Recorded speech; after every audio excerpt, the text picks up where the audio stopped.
বাড়িতে যদি হঠাৎ করে গেস্ট চলে আসে তাহলে তাদেরকে খুব সহজে এরকম সুস্বাদু মোরগ পোলাও রান্না করে চমকে দিতে পারেন।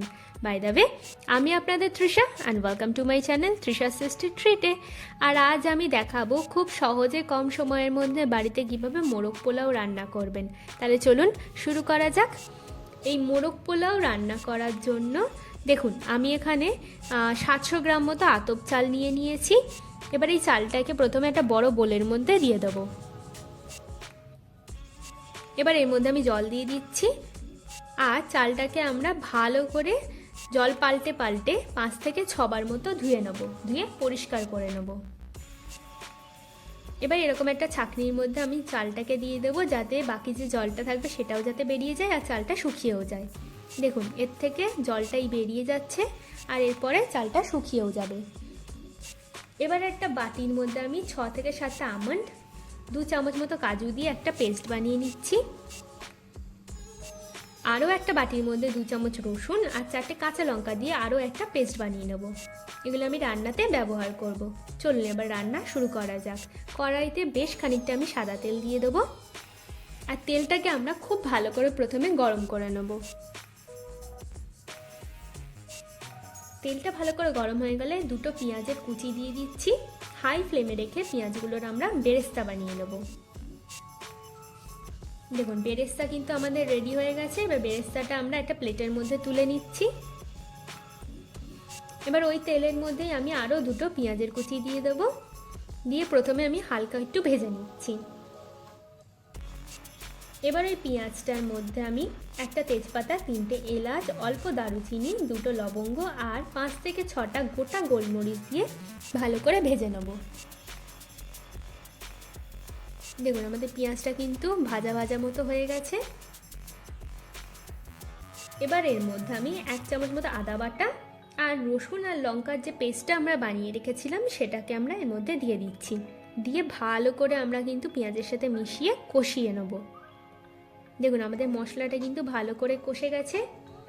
এবার ওর মধ্যে আমি 700 গ্রাম মতো চিকেন দিয়ে দিচ্ছি। চিকেনটা দেওয়ার পর আমরা ভালো করে চিকেনটাকে ভেজে নেব।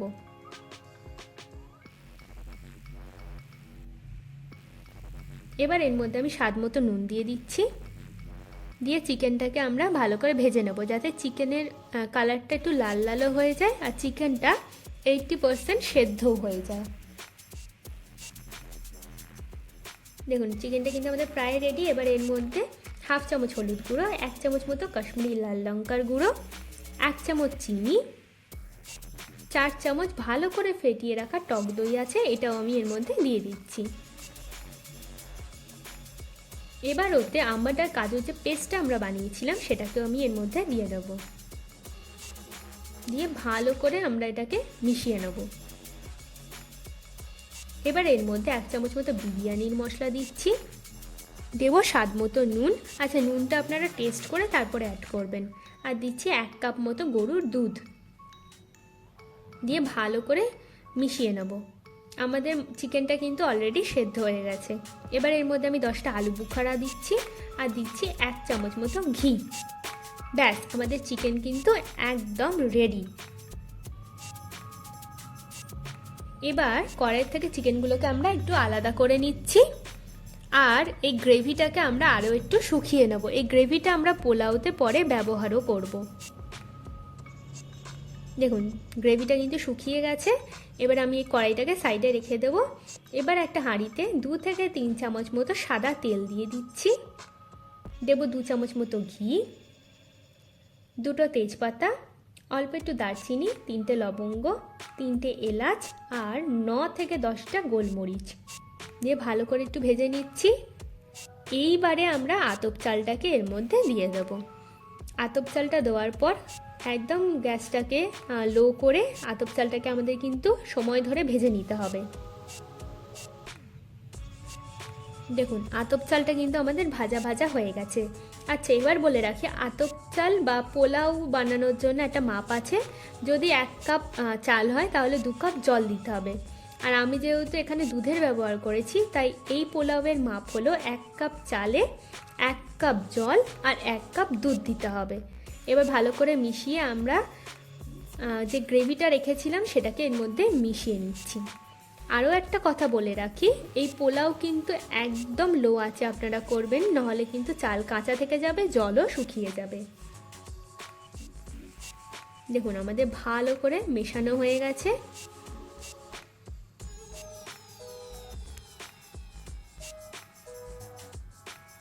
ব্যাস দেখুন আমাদের ভালো করে এটা মেশানো হয়ে গেছে, আর গ্রেভিটা চালের সাথে, জলের সাথে, দুধের সাথে মিশেও গেছে। এবার এর মধ্যে আমি স্বাদ মতো নুন দিয়ে দিচ্ছি, দিয়ে আবার একটু মিশিয়ে নেব। মিশিয়ে দিয়ে ঢাকনা দিয়ে 10 মিনিটের জন্য রেখে দেবো। দেখুন 10 মিনিট হয়ে গেছে। এবার এর মধ্যে কিছুটা কেশর দিচ্ছি, 1 চামচ মতো গোলাপ জল, 1 চামচ কেওড়ার জল, আর চিকেনগুলোকে এবার আমি এর মধ্যে দিয়ে দিচ্ছি, আর বেরেস্তা যেটা তৈরি করেছিলাম সেটাকেও দিয়ে দিচ্ছি। দিয়ে ভালো করে আমরা এটাকে মিশিয়ে নেব। এখন এটাকে ডালা ডালা মনে হলেও এটা যখন ঠান্ডা হয়ে যাবে তখন কিন্তু এটা একদম ঝুরঝুরে হয়ে যাবে। দেখুন আমাদের মোরগ পোলাও কিন্তু একদম রেডি হয়ে গেছে। এবার গ্যাস অফ করে 30 মিনিটের জন্য রেস্টে দেবো। দেখুন আমাদের মোরগ পোলাও একদম রেডি। চলুন এবার এটাকে সার্ভ করা যাক। আমার ভিডিওটি যদি আপনাদের ভালো লেগে থাকে তাহলে প্লিজ একটি লাইক করবেন, প্রচুর শেয়ার করবেন, আর এরকম আরও ভিডিও পেতে আমার চ্যানেলটিকে সাবস্ক্রাইব করবেন। নমস্কার।